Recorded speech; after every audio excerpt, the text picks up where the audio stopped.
Yeah, I think we're live this time. Ooh, it's still not. Oh, there we go. Ah, perfect. How's the audio? We're live. Yeah, there we go. To me, it's a lot better. Okay, so what we're doing? We're just separating hollows and reverse. We're working with trainers. So we got a lot of these trainers here that we need to work on today. So we're just kind of separating the hollow and reverse. So you can see here also, these all considered hollows. A little bit light played there, not really good. Yeah, these are all considered hollow. This is hollow, hollow. There's some reverse in here. This is also hollow, hollow. I'll mix these type of foil type. I consider them as hollow. Here we go, perfect. You could see this one though. This is more of a hollow as well. I just call them all hollow, and it never disappoint me. People always find their way to find them. So I don't know. Tell me how you guys do. You guys energy card like these, as you can see, these modern ones.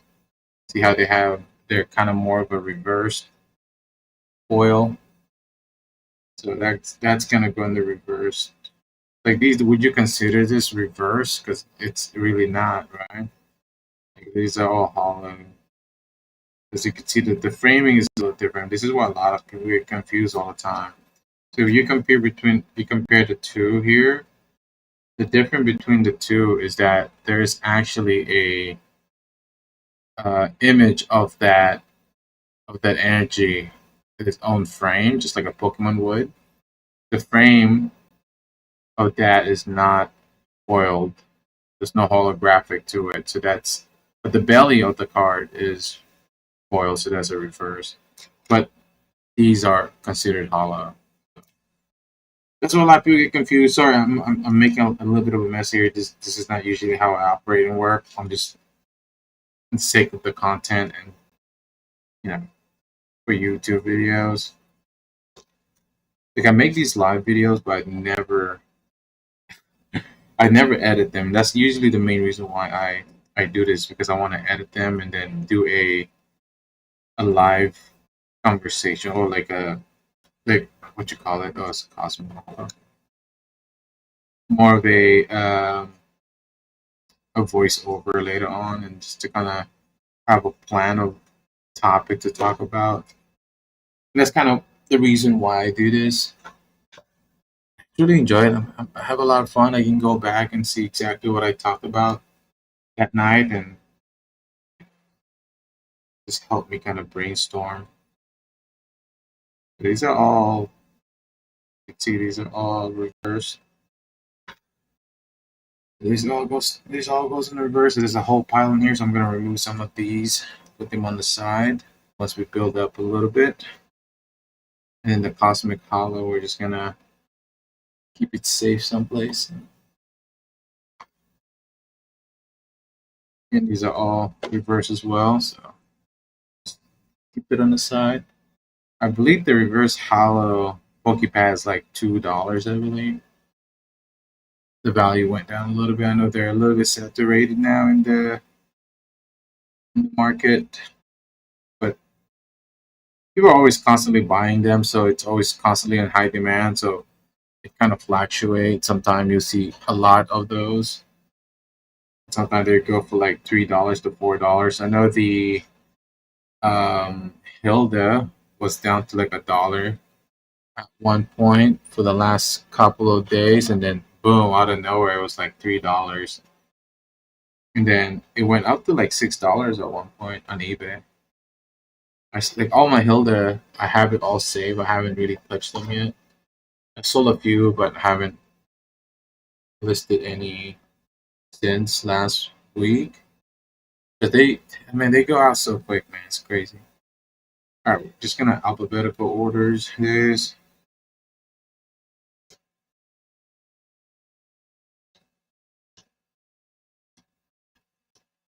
I'm doing this. Very simple and easy. Like anybody could do this. Usually have a bigger space. As you can see, this is just for the sake of the video.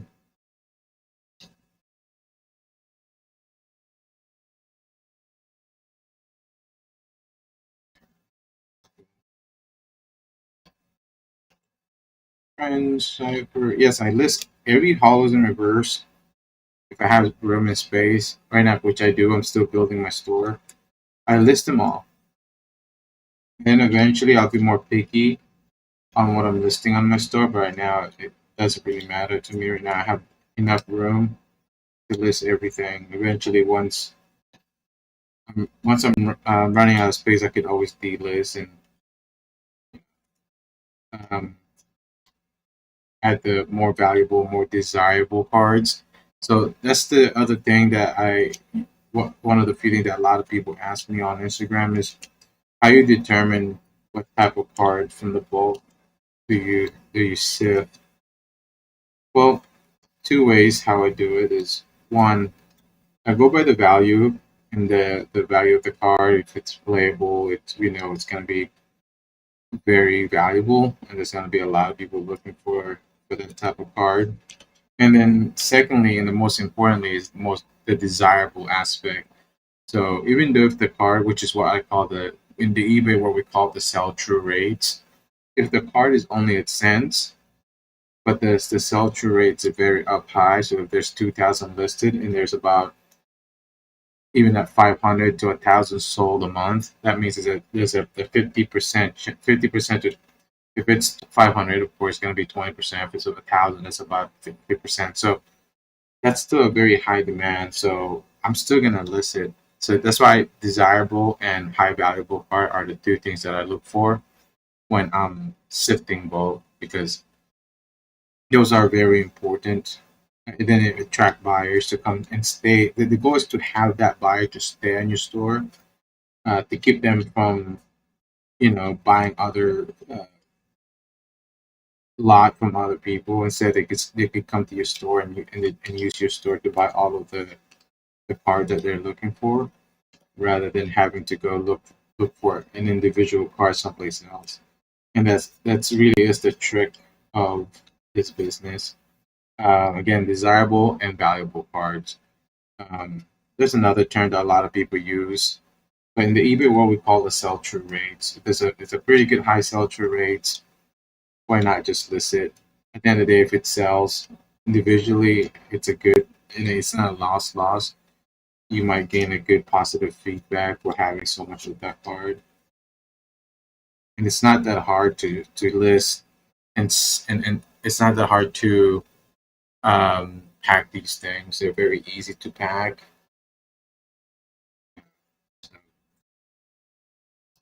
I don't know. That's just the way how I operate with this business. People has their own ways of operating their own business.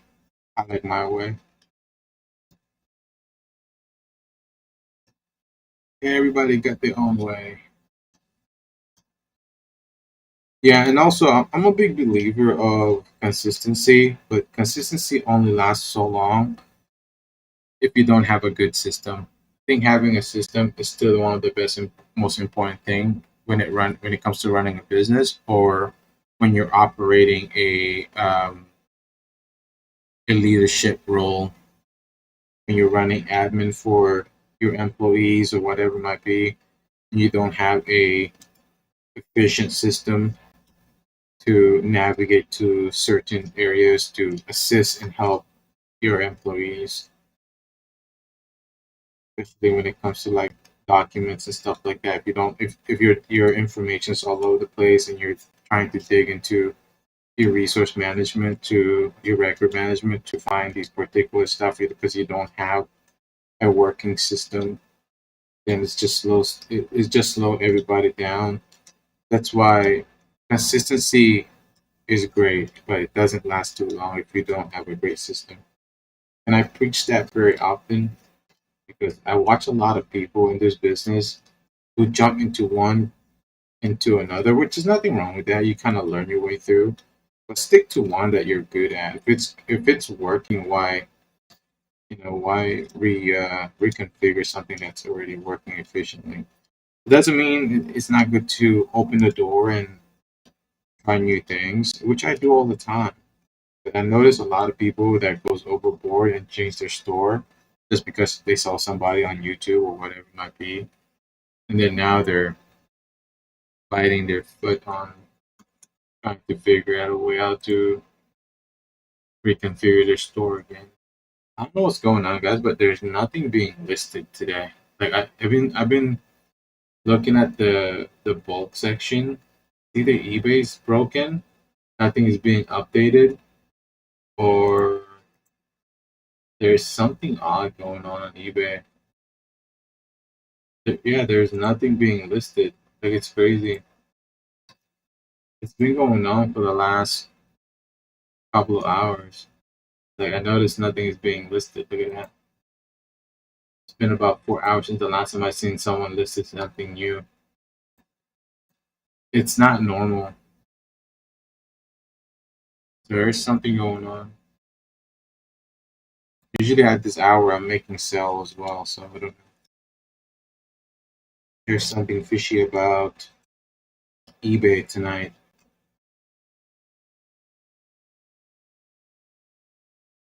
H does not belong there.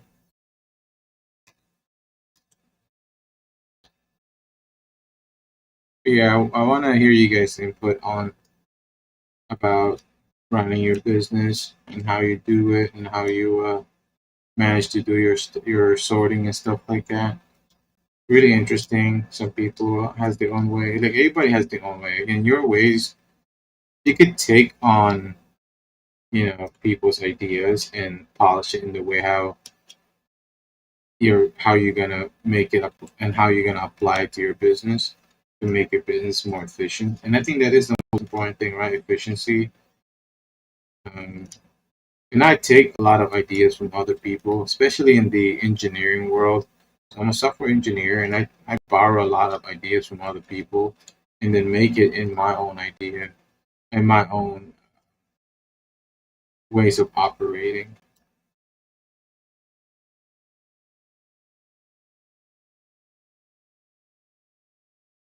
But yeah, everybody got their own ways of working. So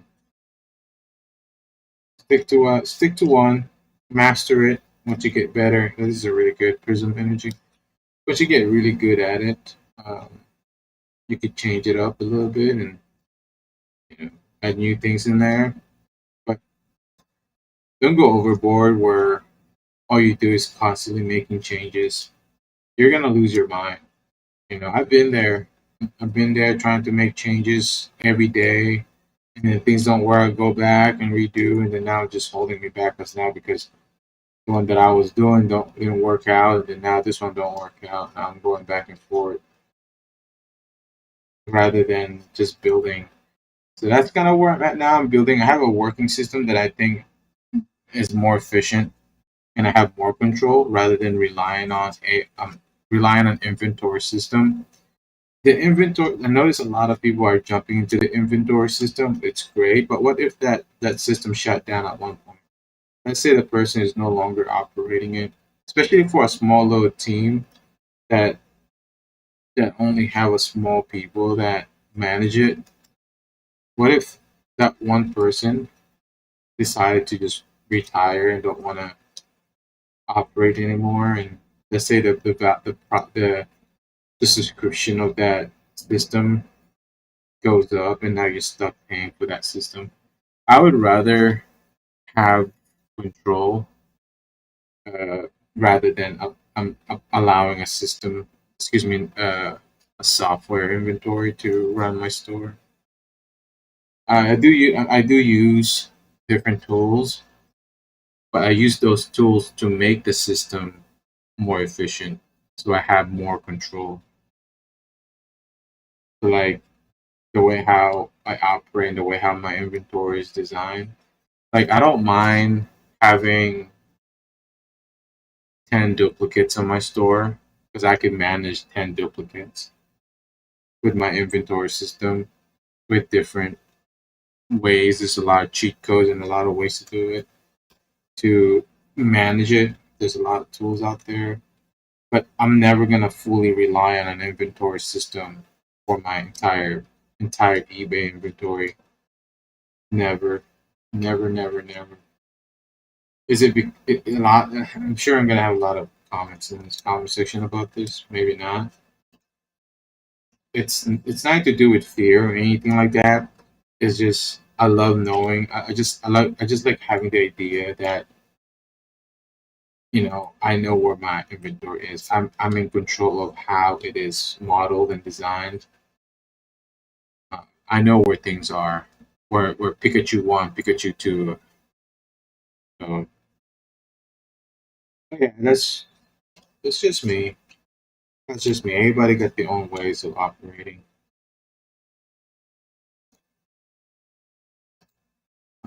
Lacey, Haley. What else can we talk about? The Pokemon market is it's funny how a lot of people think the market just it's always like this. September is just gonna go. It's just gonna go back up. Like this is like the best time, and it's not even just Pokemon. That's just everything. Even clothes and shoes right now are down. This is like the best time to buy stuff. If you have the capital to spend and invest, this is the best time to buy. Like I just bought 200,000 Magic Gathering mid era to vintage, and I also bought, and I don't even list Magic Gathering. I just bought it because there's people selling them, and I want to be this. I want them to sell to me, and then I bought. So I'm buying some Yu-Gi-Oh next this week. So I got a buyer that's going to drop off over 100 plus mid-era to vintage Yu-Gi-Oh cards. So I'm super excited for that. I buy everything because I know the longer these things sit, the valuable they're going to be. And even if the market slows down, I know a lot of the stuff that I'm pulling and sifting will still have some sort of value, and people will still look for them.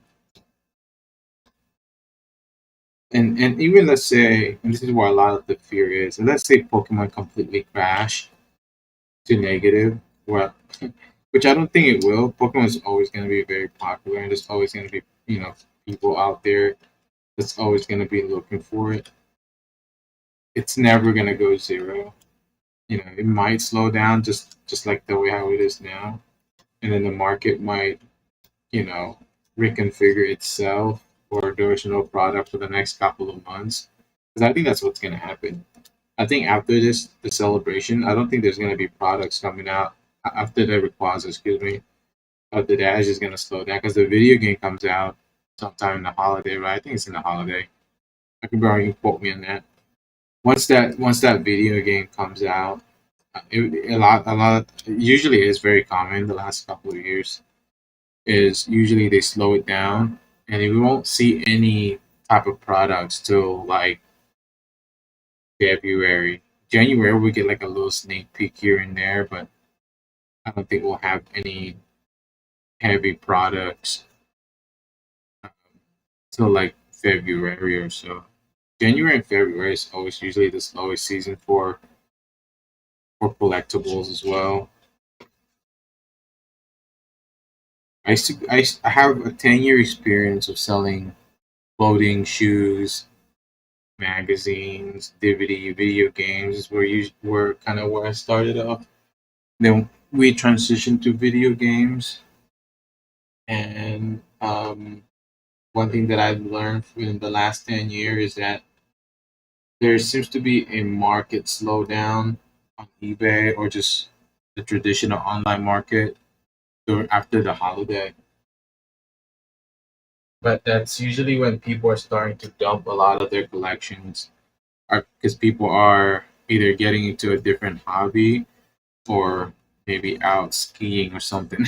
And just really need some money for a new ski. So a lot of the time, people are getting rid of their Pokemon, their collectibles, and then they get back to the bandwagon after once new product comes in, or people are finally start getting back into the jigs of things. Like usually there's an event or a show or whatever it might be. 'Cause I know there's gonna be a Pokemon event, this Pokemon Go event as well, usually in February and March. And that's when a lot of people are start to Professor Research, you're on the wrong side, buddy. Put you on the side. But yeah, I don't. Yeah, there's a little slowdown, but I don't think it's anything crazy. I think the slowdown is just very normal. I mean, they did this last year again, so. This one has a lot of yellow borders. I promise I'm not gonna list yellow borders until I get all the. I have a different section for them, so I'm skipping all the yellow border stuff for now. So we're not gonna work on them. I do have a section the way how my store is designed. But we're not gonna mix them with modern eras. Let's see here.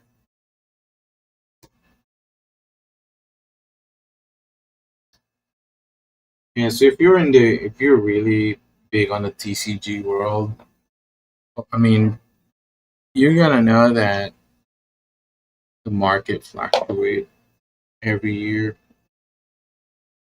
and then every 4 months when a product comes out, it takes a little while till the market find itself. It just eventually will figure itself out. So right now, it's like the pitch black, a lot of the cards are kind of all over the place. Eventually, in 2 to 3 months, everything will configure itself when you start to see the market value for those cards. But I think the one that's really gonna skyrocket within the next couple of months is Destined Rival and Ascendant Hero and Phantasmal Flame. Chaos Rising is also a sleeper, but it's gonna be one of those set where I think it's gonna get reprinted. To be honest, I think it is. I think it's gonna get a mass reprint. I think it's one of those things where they're gonna be like, oh, we need to do a mass reprint of something. And I don't think it's gonna be Phantasmal Flame. I don't think they're gonna do a mass reprint on that. They did Destined Rival early this year, but it wasn't a mass. They did just a reprint, and it went out really quick. Like it was very instant. They did a reprint, and then it was like 4 weeks or a month later. Like it was just gone. You can't get anything of that products anymore. Same goes with Phantasmal Flame. But if they do reprint Phantasmal Flame, I'm going for it. I'm going all out. Because I know there's a lot of good cards in there. Same goes with Ascendant Hero. There's a lot of great cards in Ascendant Hero that I really want.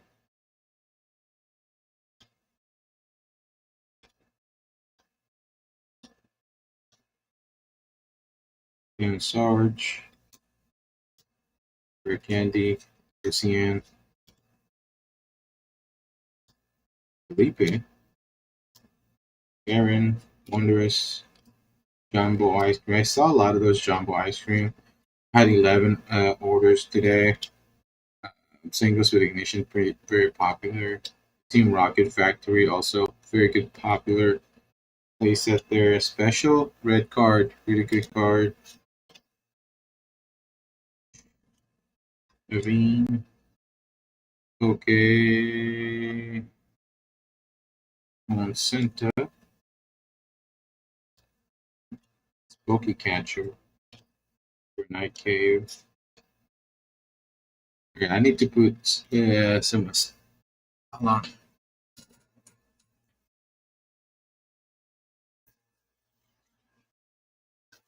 Put a little lotion on my hand because the card not gripping anymore.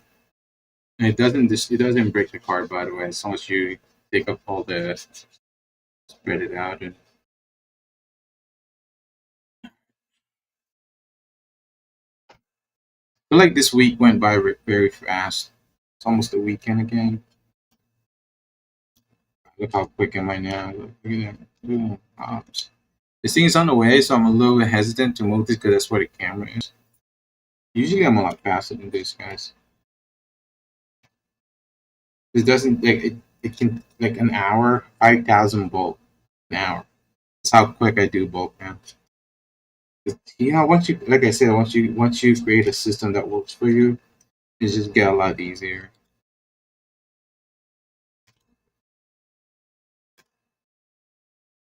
It's like at first, your first couple of thousand sifting bulk is gonna suck, but eventually you get so good at it to a point where you just by looking at the card, you already know where it goes, so you already know the market value.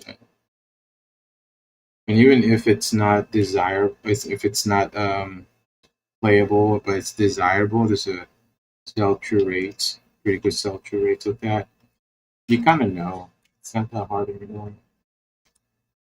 This Pokemon Center lady is asleep on. People sleep on this. Is actually a really good playable card. Boss Order as well. The new Boss Order is really good too. People still buy the old ones. It's a really good playable card. I think I got a lot of these Wally, which is super good. A lot of boss Order as well, which is super good. Risky Ruin, not really good, but hey, someone might need it for their master set. Wally. It's really hard because, man, I wish I had a better chair where I don't have to, because my hand is up here. Like it's really hurting my shoulder. Starting to get very tired of this. All right, we're gonna take a little break. Like I'm gonna check the market here in a minute. See if there's anything new listed online. I buy all the vintage stuff. Like I buy it all, and I don't list them. I just keep them on the storage and all packed and sealed. Yeah, this really is where I invest my money right now. It's just vintage and mid era. And I just let them sit there. And I pay $30 for 1,000. Like I would even pay up a little bit higher than that sometimes.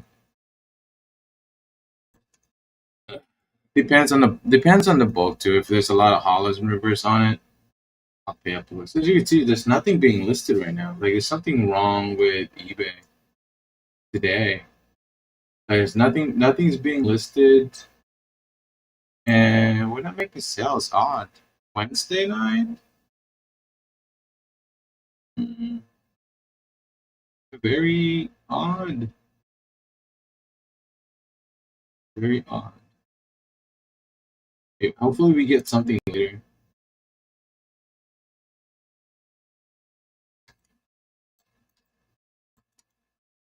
Yeah, nothing good, nothing good, nothing good. No one's listing anything. All the East Coast guys are waking up and nothing. East Coast are not a very big fan of Pokemon or something.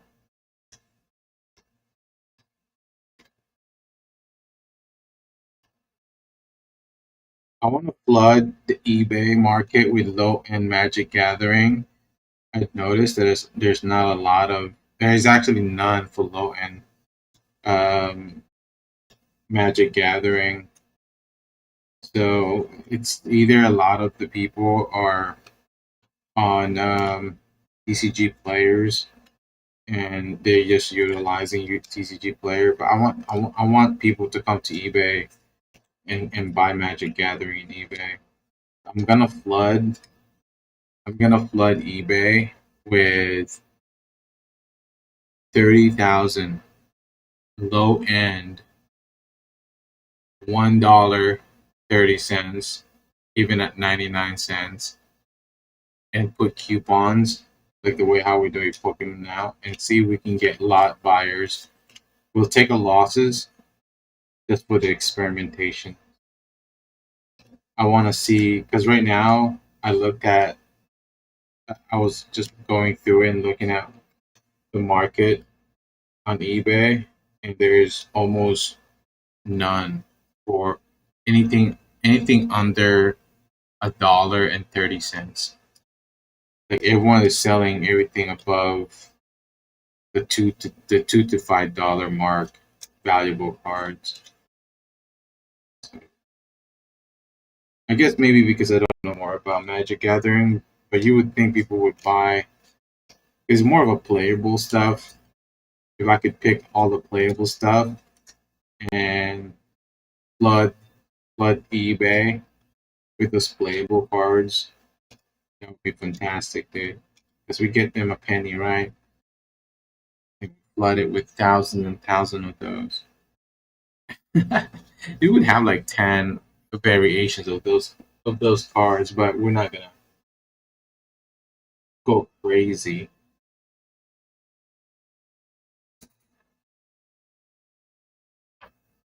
I think this card might be a $5 card. I could be wrong. I wish I had that app running in the background on my phone. I could see every time I'm like scanning. But I think there is, while watching my video, I think I could overlay it on the my video, and it will tell me the market value of that coin. All right, pretty good, man. This is so nice. Just talking in chat and talking, just talking in chat. Learn so much. All right, what else we got?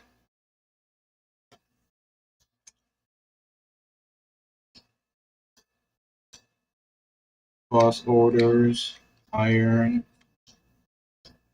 mystery garden, ultra, mega, boss orders, Rick Andy and the Switch, Rico, Strange, and Lieutenant Sarge. Hold on, I got more. I got more. We're not done.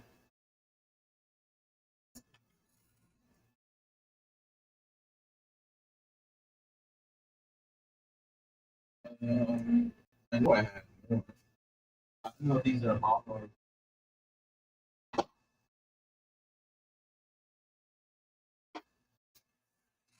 They are hollow. I think they're not. Let me check. Oh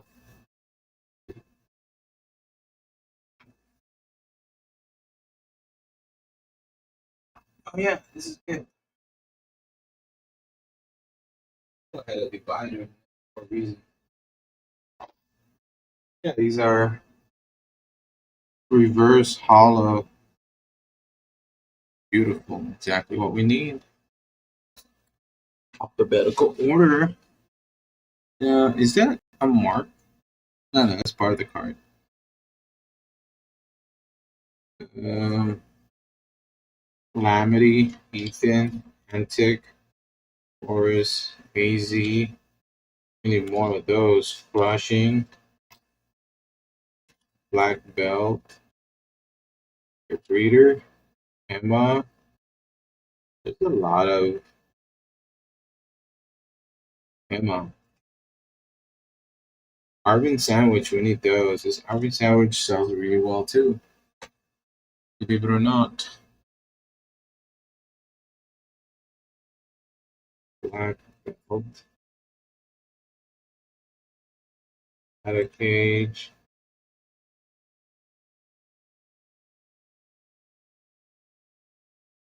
Time is it? It's almost 12, dude.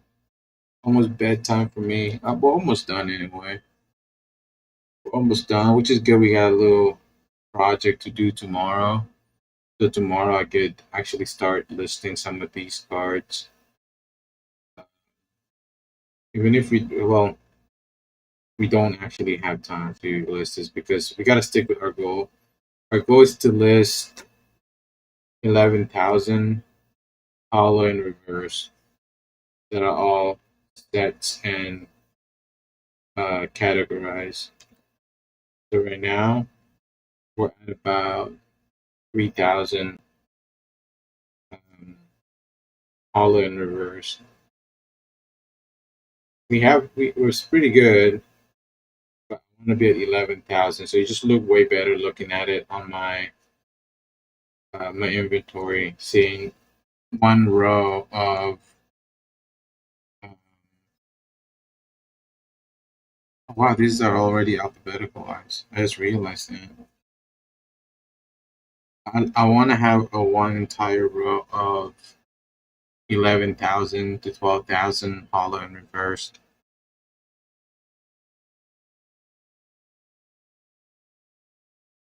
Why so many? Because that's the oh, that's how much one row.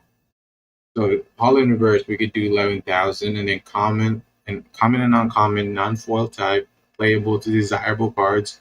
We have 11,000 in the bottom row, and then the top row will have all trainers from it's split in half. Trainers, common, uncommon, and then trainers, hollow and reverse. Okay, we know there's not many hollows and reverse trainers. And of course, we're going to be handpicking the more of the playable ones. And then the bottom row, so that's 11,000 trainers. So that's already about 33,000 listing. Quantity roughly about the same. Then the bottom row, it's going to be all the bottom, and we could extend this also. We could also do 20 hollows if we had to, but I think 11,000 is my sweet spot. And then on the bottom row is just gonna be the yellow borders in mid era. The EXs, those we will have a section. Not right now. I still don't know exactly where I'm gonna put those. That's something that I am thinking of. Still doesn't have any. I still don't have any decision exactly what I'm gonna do on the EX stuff. Yeah, that's something that I'm gonna be working on these next couple of weeks, even a month. Listing is easy. I think it's just the easiest. I could list 1,000 car within less than 20 to an hour. It's now with the system, in the way how the system is designed, it is so easy. It's just the sorting part where it get very tedious. It's not chaotic because then I gotta pull orders. I guess I still have to do my fulfillment, right? So kind of get stuck on that sometime, and I gotta pull because we sell bulk online as well. Like today, I had to pack 11,000 bulk. Made $1,000, which is great, but it took away all of my morning, 2 hour labors a day to pack, and I had to sift a little because I didn't have enough unsifted bulk, and so I take losses on it. So like half of that were from a fresh purchase bulk, and I just added it all together.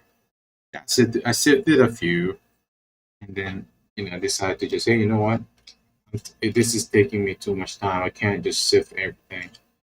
I'm gonna take losses on this, which is okay. It's not really a loss because I just made $1,000 for 11,000 cards. It was actually $700, but yeah, $700 plus I paid $100 in shipping. Though I split half, so it would have been more than $100. I split the order in half, paid like 38.99 or something like that for a half of that, and which worked out. I think that's the best way to do it.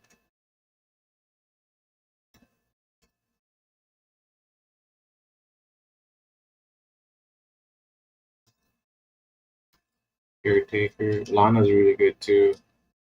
Lucky Helmet's another good one. This Lana's Aid, yeah, everybody loved that. Exactly, Ash. We still even haven't touched the what you call this thing, the hollow. Well, we could do that some other time. Because we don't have that much hollow. I think I'm just gonna do full chaos on that on one box.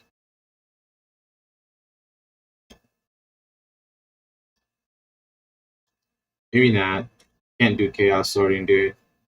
I've been doing chaos sorting for about 6 months, and it's great, but I hate the fact that I don't have control of where things are. Like everything's all over the place. And yeah, people are convincing to why don't I just buy an inventory system like SourceSwift. But I don't like having the idea of my inventories being controlled by a system or and is it fear? Yes, it is, man. I'm worried that what if that system, let's say we go all out on this, and let's say we completely go all in, then let's say that system, you know, decided to just retire, and then there we are with all of our inventory. We're kind of shooting ourselves in our foot. Um, yeah, and like, what if something goes wrong in the back end, and there's only one person that's running it? I think there's more than one, but I would rather have control. That's the reason why I don't use inventory system. I would rather like the way how my inventory is designed, and the way how I design it with the way how I had designed it. It's way more comfortable. It's just way more easier, and I don't mind having 8 to 7 duplicates that I can manage and easily uh, combine using my own design tool. Once you hit uh, like at least I think if you hit 15, I guess with I guess with Pokemon and any TCG is not a big problem. But like for bigger expensive items, that's when usually eBay can get a little bit uh, funny with duplicates. But usually with Pokemon, they're a little bit more lenient on that.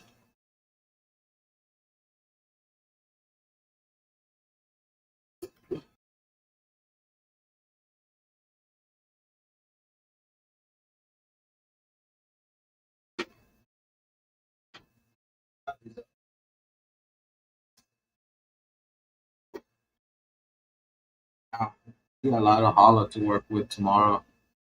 And then we still gotta sift this tomorrow. So I mean we could do it now, but we don't have the time, Rudy.